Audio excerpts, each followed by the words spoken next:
Bonjour.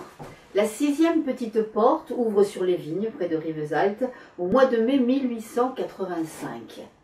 Un grand et bel événement vient de survenir au Mas Fabrègues. Ah oui, pour vous qui éventuellement êtes du nord de la Loire, on dit Mas, on ne dit pas Ma. Le mât, il est sur le bateau de Cocagne. La ferme, on appelle ça un mas. Et donc, le premier que j'entends dire un mât provençal, il a un gage. Vous êtes prévenus. Donc, Joseph Fabrègues est au comble du bonheur, puisque le ciel vient de le combler. Il vient d'avoir, non pas un, mais 2 petits garçons, 2 héritiers. Mais il s'avéra bien vite que la libéralité soudaine du Très-Haut était limitée. Lucie n'avait pas assez de lait pour nourrir les 2 nouveau-nés. Elle avait de jolis seins, ronds et fermes comme des pommes, mais plus faits pour la caresse de la main d'un homme que pour la maternité, comme l'avait fait remarquer sa mère à Jep lors des accordailles, presque en s'excusant. Déjà, pour Thérésine, elle avait eu du mal, et pourtant la petite avait un appétit d'oiseau. Alors pour ces 2 gosiers avides qui réclamaient vigoureusement à toute heure du jour et de la nuit. En outre, l'accouchement l'avait épuisée. Elle avait perdu beaucoup de sang et ses joues tardaient à retrouver leur couleur. Dans son lit, il lui arrivait de se boucher les oreilles, les yeux hagards pour ne pas entendre brailler ses fils à qui on avait donné les prénoms de leurs 2 grands-pères défunts, Johan et Jordi. Jean et Georges pour l'état civil qui n'admettait que le français. Thérésine, pour sa part, avait découvert, ravie, ces 2 poupées vivantes, à son retour de chez la tante d'Espira où on l'avait menée pour quelques jours, et passait toutes ses heures libres à s'occuper des 2 nourrissons, les berçant avec application, l'un après l'autre, pour ne pas faire de jaloux, tandis que son Abia, sa grand-mère, faisait bouillir l'eau dans la grande lessiveuse pour nettoyer les couches et les langes salies. Mais bercer et laver ne nourrissaient pas les jumeaux, et comme Jep ne voulait rien savoir des biberons de lait de vache que l'État essayait de répandre auprès de la population misérable et des ouvrières des grandes villes, il fallait bien envisager de prendre une nourrice. Mais où trouver rapidement une nouvelle mère qui accepterait au moins un des 2 petits en plus du sien? Jep mit son plus beau costume, pas le seul qu'il avait en fait, celui de son mariage, pour aller à Rivesaltes demander conseil aux différents médecins du bourg. La belle-mère, de son côté, fit la même démarche auprès du curé, Mossène Suirol, en cachette de son gendre qui affichait, comme la plupart des vignerons, des sentiments républicains et n'aurait jamais voulu s'abaisser publiquement à chercher de l'aide auprès de la réaction. Malheureusement, pas plus les docteurs que le prêtre ne purent leur être d'aucun secours. Des mères qui avaient accouché dans les 3 derniers mois, aucune n'était susceptible de convenir. Pourtant, le temps pressait. Thérésine en était à jurer sur son livre de catéchisme que ses frères maigrissaient à vue d'œil. Bon, elle exagérait un peu, mais Labia elle-même devait bien reconnaître qu'ils ne prospéraient pas comme les beaux enfants qu'ils étaient à leur naissance et comme il aurait dû le faire. Jep lui-même était si inquiet qu'elle parvint à le convaincre de les faire ondoyer par le vicaire au cas où. Le salut vint de Roca. Le jeudi suivant, une semaine après l'accouchement, il aidait son patron à transporter les sacs de soufre dans la charrette. Le vent était un peu tombé, et il n'était plus que temps de traiter les vignes contre l'oïdium. Par la fenêtre ouverte de la cuisine leur parvenaient les échos d'une conversation animée entre la sogre et la fine Laforgue venue prendre le café en voisine. Avec force exclamation, la fine décrivait la couronne que Rivesaltes allait envoyer à Paris pour les funérailles de ce grand poète, M. Hugo, le plus grand génie des temps modernes, comme il disait dans le journal. Mon neveu qui travaille à la mairie m'a dit que la souscription lancée par la société artistique a permis de rassembler 100 francs.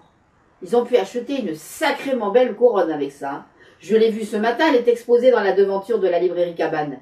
Elle est grande comme ça, précisait-elle, et on devinait les mains largement écartées comme celles d'un pêcheur vantant sa dernière prise. Tout en immortel jaune et mauve, avec des roses artificielles, et un large ruban tricolore avec l'inscription « La ville de Rivesaltes à Victor Hugo ». Ah ça a de l'allure, hein. Répondant à l'enthousiasme débordant de la matrone, la voix de la sogre fit remarquer un ton plus bas que si tous les villages de France faisaient de même, le cercueil de M. Hugo disparaîtrait sous un monceau de fleurs, et que celle de Rivesaltes passerait inaperçue. Hein. On aurait sans doute mieux fait, arguait-elle, de consacrer l'argent de la souscription à secourir les orphelins laissés par les deux malheureuses veuves qui s'étaient noyées quelques jours plus tôt à Olette, dans la montagne, en glissant d'une passerelle dans l'eau de la tête. D'ailleurs, conclut-elle avec cette tranquille autorité qui la caractérisait, Monsieur Hugo lui-même aurait été de son avis, lui qui avait si bien écrit sur la misère humaine. N'avait-il pas demandé dans son testament à être emmené à sa dernière demeure dans le corbillard des pauvres? Oui, ma bonne, c'était écrit dans l'Indépendant, la petite me l'a lu. Le reste de la conversation se perdit dans les profondeurs de la maison, les deux femmes ayant quitté la cuisine pour répondre à l'appel claironnant d'un des deux jumeaux dans son berceau. Songeur, la main dans le sac de jute marqué à l'encre du nom des Barrères, Jep égrenait le soufre qui tachait ses doigts de jaune citron. Il arrivait d'Italie par chemin de fer sous forme de pierre que les mêles du moulin, là-bas, sur le canal d'arrosage, transformaient en poudre fine. Roca saisit l'occasion. Se raclant la gorge, il se lança. « On m'a dit que les petits vous causaient des soucis, maître Joseph ?» Roca avait beau jouer les fortes têtes, il ne se serait jamais risqué à appeler son patron par son seul prénom. Celui-ci ne répondit pas, mais se relevant à demi, fixa un regard intéressé sur son ouvrier. Enhardi, Roca poursuivit. « Si vous cherchez toujours une nourrice, je connais quelqu'un qui pourrait faire l'affaire. » Cette fois, Joseph Fabrègue se planta sur ses jambes, croisa les bras et du menton lui fit signe de continuer. « C'est ma sœur, Eulalia. Elle a eu un garçon à la fin du mois dernier, et ma foi, elle ne refuserait pas un peu d'argent en plus. Son mari est journalier et le ménage ne roule pas sur l'or. » Voyant son patron froncer le sourcil, il ajouta précipitamment « Oh, c'est pas que Jacinto soit un feignant, hein. Il est tout au contraire bon travailleur et sobre. Mais il ne sait pas tenir sa langue. Il a ses idées politiques et il n'en démord pas. Il finit toujours par menacer son patron de la commune et bien sûr, personne ne le garde longtemps. Remarquez, il trouve toujours à s'employer, ce qui prouve qu'on apprécie son travail. En attendant, il n'a jamais de salaire fixe et même si elle ne dit rien, ma pauvre sœur commence à désespérer. La pauvreté, ça use, même quand elle est honnête. » Il n'avait pas l'habitude de tenir de si longs discours, il se tut à bout de souffle. « Est-elle propre et en bonne santé ?» interrogea brièvement Jep en tapant du bout du doigt sa large poitrine, d'un geste éloquent. « Ah, elle est comme moi, jamais malade. Cette famille, hein. Et pour la propreté, elle n'est pas du genre à rester à sa fenêtre. La maison n'est pas riche, mais elle est bien tenue. » Jep ne réfléchit qu'une minute avant de tendre à son ouvrier une main carrée aux doigts souffrés. « Top là, père. Je crois qu'on va faire affaire. » Roch hésita avant de la saisir. « Je dois quand même vous dire qu'elle habite à Bachas. Bon, c'est pas loin, hein, pas plus de 2 lieues. Mais enfin, Madame Fabrègue ne pourra pas voir ses petits tous les jours. » Maître Joseph haussa les épaules. Maintenant qu'il avait pris sa résolution, il n'y reviendrait pas. De toute façon, avait-il le choix? Elle s'y fera. Peut-être n'aurons-nous pas besoin de nous séparer des deux. S'il lui en reste un, ce sera plus facile. Allez, je te libère pour l'après-midi. Aide-moi juste à hisser les sacs sur la charrette et pour le reste, ficelle suffira. Monte à Bachas prévenir ta sœur que je l'attends demain. Eulalia était très impressionnée. C'était la première fois qu'elle entrait dans une maison de maître.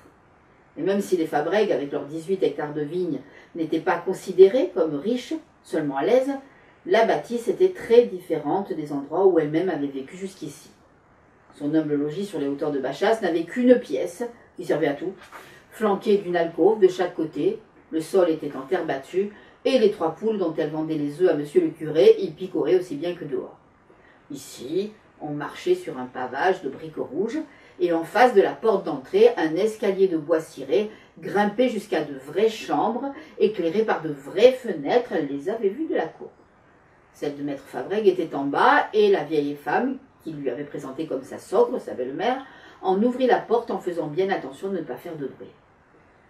Eulalia y entra à sa suite, la gorge serrée. Elle aurait voulu détailler à loisir le mobilier de bois de fruitier, la haute armoire, le lit au drap blanc, mais lorsqu'elle se risqua à jeter un coup d'œil de côté, elle sursauta en voyant une silhouette sombre se profiler au fond de la pièce. Elle mit quelques secondes à se rendre compte qu'il ne s'agissait que de son propre reflet, renvoyé par un miroir rectangulaire accroché au mur. Chez elle, il n'y avait pas de glace, hormis la petite ronde devant laquelle son mari se rasait le dimanche. Bon, non pas pour aller à l'église, hein. Il répétait que la religion servait les puissants et asservissait les pauvres, mais pour honorer le jour du repos sacré du travailleur. Eulalia ne pouvait guère s'en servir que pour disposer les épingles dans ses cheveux et en ajuster selon le jour sa coiffe ou son fichu.